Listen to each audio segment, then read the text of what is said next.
Assalamualaikum.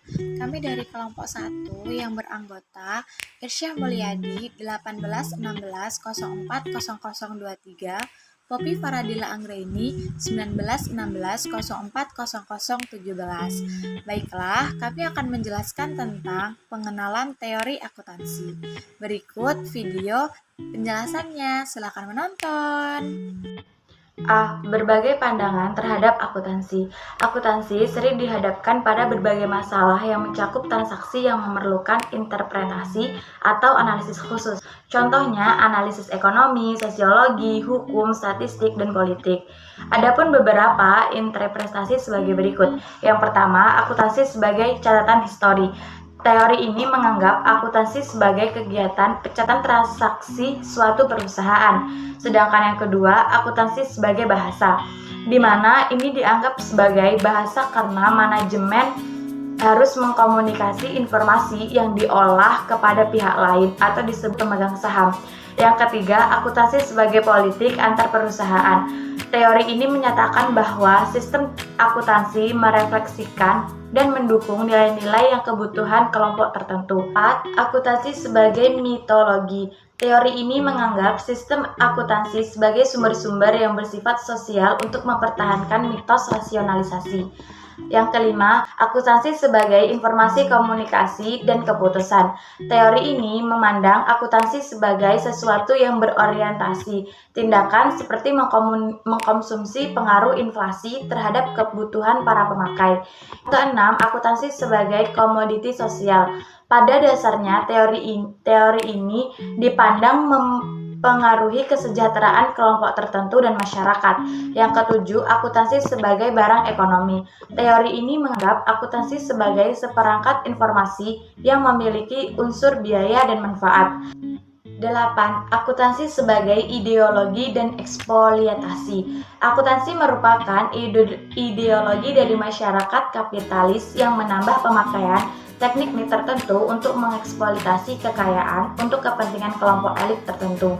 Yang kesembilan, akuntansi sebagai klub sosial, yang mana teori ini menganggap prinsip-prinsip standar dan masyarakat akuntansi muncul untuk mempromosikan kepentingan kelompok tertentu dan tujuan-tujuan akuntansi tersebut.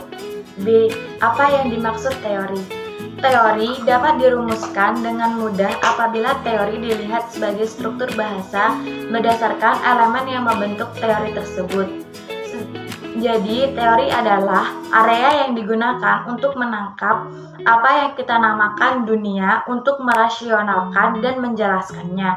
Atas definisi tersebut, teori dapat dikatakan sebagai argumen logis. Teori semacam itu terdiri dari seperangkat premis atau pertanyaan yang dihubungkan secara logis untuk menghasilkan suatu hipotesis.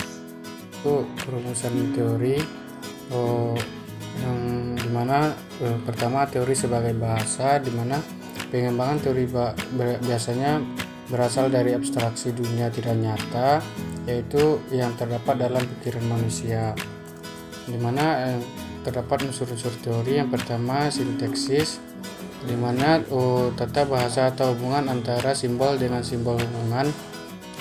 Kelogisan dalam sintaksis berkaitan dengan bahasa yang digunakan. Contohnya, bila teori dalam bahasa Indonesia, maka hubungan teori mengacu pada aturan atau pedoman tata bahasa. Unsur sintaksis dapat dianalisa dengan menggunakan metodologi analitik yang didasarkan pada silogisme yang memiliki seperangkat pernyataan dan konklusi.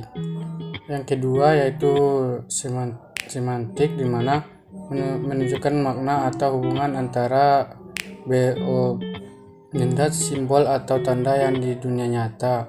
Pernyataan yang berkaitan dengan unsur semantik adalah apakah arti dari setiap kata atau simbol yang digunakan dalam teori. Hubungan semantik ditunjukkan sebagai garis lurus yang dihubungkan konsep-konsep dari suatu teori dengan objek di dunia nyata. Yang ketiga, pragunatis, yaitu menunjukkan pengaruh kata-kata atau simbol terhadap seseorang. Pendekatan ini dengan cara mengamati reaksi seseorang terhadap kesan yang sama dengan menggunakan cara berbeda. Yang kedua yaitu teori sebagai penalaran, di mana pertama pendekatan deduktif, yaitu merupakan bagian dari tujuan yang berbeda, akan memerlukan struktur yang berbeda dan dapat menghasilkan prinsip-prinsip yang berbeda-beda. Metode yang digunakan adalah aksioma atau matematika. Yang kedua, pendekatan induktif, di mana didasarkan pada pembuatan kesimpulan yang berasal dari generalisasi atau fenomena yang bersifat khusus. Penalaran induktif dimulai dengan adanya observasi terhadap seperangkat fenomena tertentu yang merupakan perwujudan dari suatu yang memberikan gambaran umum dari suatu fenomena. Yang ketiga, teori sebagai justifikasi, yang dimana merupakan pendekatan dalam perumusan teori sifat normatif, yaitu teori normatif ini memberikan pedoman apa yang harusnya dilakukan berdasarkan pertimbangan nilai. Teori normatif ini sering disebut a priori atau sebab akibat.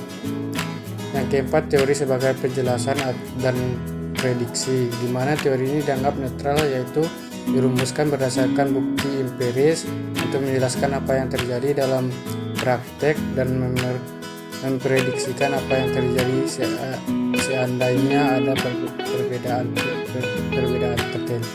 Yang D yaitu pengujian terhadap teori, di mana pertama dasar dogmatis, merupakan dasar yang sering digunakan oleh akuntansi untuk menerima validitas atau aturan tertentu.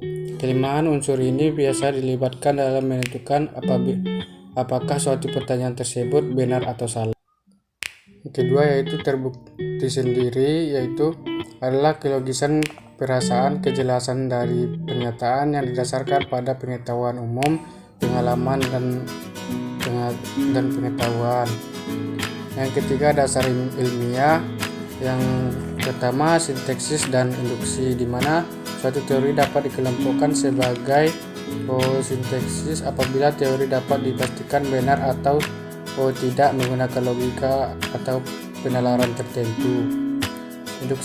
Induksi adalah pernyataan di mana kebenaran atau kesalahan hanya dapat diketahui melalui pemberian empiris yang yaitu dinilai berdasarkan hubungan dengan hasil pengamatan atas fenomena dunia nyata. Yang kedua yaitu falsifikasi, di mana yaitu hipotesis yang belum dibuktikan kesalahannya. Teori ini bukanlah suatu yang benar atau faktual, tetapi suatu yang belum terbukti salah. Yang ketiga, paradigma dan revolusi, di mana Kant mengatakan bahwa kemajuan pengetahuan bukan merupakan hasil evaluasi seperti yang ada pada induktivitas dan falsifikasianisme. Kemajuan merupakan hasil revolusi. Yang keempat yaitu riset para programmer, yaitu suatu struktur yang terdiri dari asumsi dasar yang dinamakan hasil force yang seperangkat hipotesis yang dinamakan predictive belief of a Vallieri hypothesis.